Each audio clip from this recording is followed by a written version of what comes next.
Well, so the idea is that there's a potential inside you, whatever inside means, there's a potential that's part of you. Some of it's genetic potential, and we know that because if we move you into a new environment, new genes will turn on inside of you and manufacture new parts of you. So if you stress yourself optimally, if you push yourself out into the world, you can incorporate information from that journey, the exploration. That's a Piagetian idea, right? You go out and you learn something new and you adjust your behavior to it and you adjust your concepts to it and then you can master it. But what Piaget didn't realize was that it also transforms your biological structure at a microscopic level merely as a consequence of being put in the new situation. So the idea is that there's more to you than you know, and the way you call it out is by challenging yourself voluntarily in as many directions as you can manage. And that's a real thing. It isn't the construction of defenses. It's not something artificial like defense against death anxiety. It's actually how you learn to cope in the world. And the existentialists, I would say, despite their exceptional pessimism, were in some sense unbelievably optimistic, because what they would say, it's the opposite of a straw man argument. They would say, well, how weak are human beings? Ultimately weak. We're up against an opponent, so to speak, a social opponent, say, which would be the crushing weight of society, and a natural opponent that is nature, which overwhelms you. We're up against the ultimate opponent. And so in that sense we're extraordinarily weak, but it turns out that if we face that opponent or that series of opponents, then all sorts of possibilities manifest themselves inside of us, and it isn't clear what the upper limits are to that. So it's so interesting that it's a good example of how if you face what you're afraid of, you can find what you need. You say, well, the existentialists make the strongest case possible for the vulnerability of human beings, and out of that they extract out the strongest case possible why human beings are strong and powerful. It's a very interesting paradox. And again, I would say that that's central to psychotherapy. One of the things that's been learned about agoraphobics, for example, agoraphobics, they're usually women, they're usually in their 40s, they've usually been dependent. Often someone close to them has divorced or died, or they're having heart palpitations or something like that, sometimes as a consequence of menopause. And they've accustomed themselves to seeking authority when challenged. But the problem with having heart palpitations is like, who's going to help you with that? Well, maybe you go to the emergency room, and that is what agoraphobics do. Most agoraphobics have been to the emergency room like a dozen times because they have heart palpitations, and then they feel them, then they get afraid and panic, then their heart rate goes way up, and then they think, oh my God, I'm going to die, and while I die, I'm going to make an absolute fool of myself, and everyone's going to laugh at me. So that's social rejection and biological mortality staring them right in the face. Well, so then you take an agoraphobic and you find out her background, because as I said, it's usually women, and then you start to expose that person to the things that she's afraid of. Elevators, maybe, subways, taxis. Actually, agoraphobics, really, what happens is they're not really so much afraid of places or things. What they're afraid of is being trapped in a place or a situation where they can't get away, and then if they had a heart attack, they wouldn't be able to get to an emergency ward. So that's really at the basis of the fear. And the emergency ward thing only helps to a limited degree, because if you're having a heart attack, and it's a really good one, you're dead. And so that's a place where recourse to authority is only going to take you so far, right? So it's not a good solution to the problem. Well, so what do? Well, you expose the person maybe to an elevator, and maybe the elevator is there, and you tell them, well, can you get on an elevator? And they say no. So, well, can you look at an elevator? Well, I don't think so. Well, how about some pictures of an elevator? So you show them some pictures of an elevator on Google, and maybe one with closed doors and one with open doors, and you have them look at the damn thing, because they won't want to look. They'll want to look away, but you can't look away. You have to investigate it. And then what your brain learns is that you're afraid of that thing, but you can scan it with your eyes and nothing happens. It's like the rat in the cage sniffing and realizing, well, he can sniff and he doesn't die. It's like you can look at the picture of an elevator and you don't die. Well, you do that until you're bored. And then you've learned that you can look at that elevator without dying. It's built right into you. Well, then maybe I can take you out and we'll look at a real elevator. And so I say, well, let's walk as close to that elevator as you can manage. I want you right on the edge between order and chaos, let's say. I want you to find that edge. Can you stand here? Yes. How about here? Yes. How about, that's good enough. Okay. You're standing here. Order, chaos. That's where you're at. So what happens? You stand there and you notice you don't die. And you do that long enough so you're bored with it. And then you think, well, can you step 3 feet closer? Yes, you can. Well, and maybe after 3 weeks, you say, well, we're by the door, so here's the deal. I'm going to open that door, and I'm going to hold it open, and I'm not going to play a trick on you.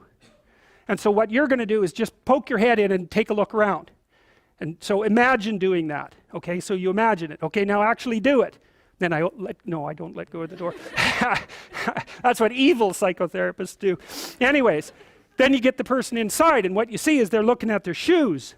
They're in there, but they're not really in there. You say, no, you got to look. You got to look in the corners. You got to look at the numbers. You got to see that you're in this thing that you're afraid of. And so you have them look around and look around and look around. They're like the rat coming, relaxing and starting to move. Then you say, well, that's good enough. You can get out of the elevator slowly.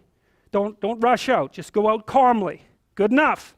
Go home, sleep for a week, and then come back and we'll do it again. And then if you do that it depends on how fast the person is capable of advancing, but you can move people through phobias pretty fast if they trust you, and they have to trust you, and you have to be careful. You say to them, look, we will stop doing this whenever you want, as soon as you say so.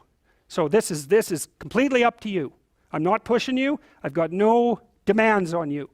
You want to be able to go outside again, we're going to walk through that, but you're not performing for me. This isn't a test, this isn't a contest, it's none of that. And when you're done, we're done. And you can also help people like step through that. So I was treating someone who had a needle phobia recently, and this person really felt trapped by authority figures that were medical, and this person had their reasons for it. And so the first thing I did, because we were working with this needle, was say, you're going to practice getting the hell out of here.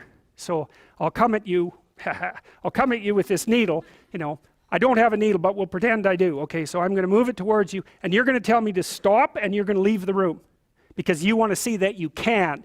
And the person will think, well, I know I can. It's like, no, you don't know. You don't know. And so we're going to practice it just like a kid pretending. And so I move forward with the non-existent needle, and they say stop, and I stop, and they say I'm leaving, and they leave. And they come back, and they're smiling because they didn't know they could do that. And part of them is still thinking, well, I'm a 4-year-old kid and there's no way I can get out of here. No one's going to listen to me. It's built right into them. That's like Freudian regression or fixation at an earlier developmental stage. And if you watch for that in people, sometimes you can see how old they are. If you tap into something that they were afraid of very young, their whole facial expression will turn into that person, their body language and everything. It's very interesting. You have to watch very carefully to see it, but you can definitely see it. So okay, so with the agoraphobic, you think, well, you treat the agoraphobic, and then she can go take taxis and she can go on the subway, and then she goes and has a big fight with her husband because she should have had one 20 years ago, but she was dependent and authority seeking, so she never would risk it, because if she upset the relationship with authority, then it would expose her to the world. And so she was always in a subordinate and inferior position and a bit of a slave. And one of the things that often happens when you treat someone with agoraphobia is they get a lot more assertive. And you think, well, one of the things the psychoanalysts objected to when the behaviorists started to use exposure therapy as a treatment was the idea that there would be substitution, because the psychoanalysts would say, you're not really afraid of an elevator. So if I just treat your elevator fear, because that's really not what you're afraid of, the fear is just going to pop up somewhere else. That'd be symbolic substitution. But that isn't what happened. What happened was that if they learned to get on the elevator, they're much more likely to take a taxi. You think, well, why is that? It's because they weren't learning that things were less frightening. That was the original idea. The original idea was counter-conditioning, that basically the person had been conditioned to be afraid of whatever it was, and then what you did was you put them in encounter with that, and you let them breathe and relax, and then the relaxation they learned would counteract the panic, and that's why exposure therapy worked. But it turned out you didn't need to do any of that. It wasn't counter-conditioning at all. And so then you think, well, it's fear reduction or habituation. That was the next theory. Habituation is just, if you take a snail, he comes out of his shell, you poke him, he goes into a shell, and then he comes out again, poke him. It's how you tease a snail, if you ever need to know that. So he comes out, you tap him, and you do that 10 or 15 times, the snail gets bored, and you tap him, he just sits there. Now, he doesn't get bored, because snails are probably always bored, but what's happened is that in some sense, you've exhausted the nervous system representation. That's one way of thinking about it. Or you can think about it as a very simple form of learning. That's habituation. It's you learn to ignore. And the idea then for a while was that you were teaching people to habituate to these things they were afraid of. But that also turned out not to be true. What you're actually doing is teaching the person to be brave. And that generalizes. So what happens is they think they're all pathetic and fear-ridden and tiny and vulnerable and useless. And so they're acting like that, and then you say, well, look, this is a horrible thing you've got here. Why don't we see if you can manage it? And so they go through it and they think, wow, I could do that. Ha! I'm not as useless as I thought. And then maybe they try 20 things like that and they think, wow, I'm a lot tougher than I knew I was. Maybe they stand up a little bit straighter because they're a little more dominant and their serotonin systems start to work again. And then they're ready to take on the world more. And so maybe that's why they go home and have a fight with their stupid husband. And that doesn't necessarily make him very happy either. And that would be an example of psychotherapeutic resistance from a family member. Do you really want your person to be better? Right? If they're a little more assertive and a little less fearful, you might not be able to tyrannize over them so easily. And so it's not necessarily the case at all that you would be happy about that. So you got to watch that sort of thing too. And maybe the person wouldn't even be that happy about it because they're getting all sort of secondary benefits from being, neurotic and martyred. Because that's a vicious weapon, to be weak and useless. If you can wield that as a weapon, it's extraordinarily effective. So you got to watch for that sort of thing to be working against your psychotherapeutic aims as well.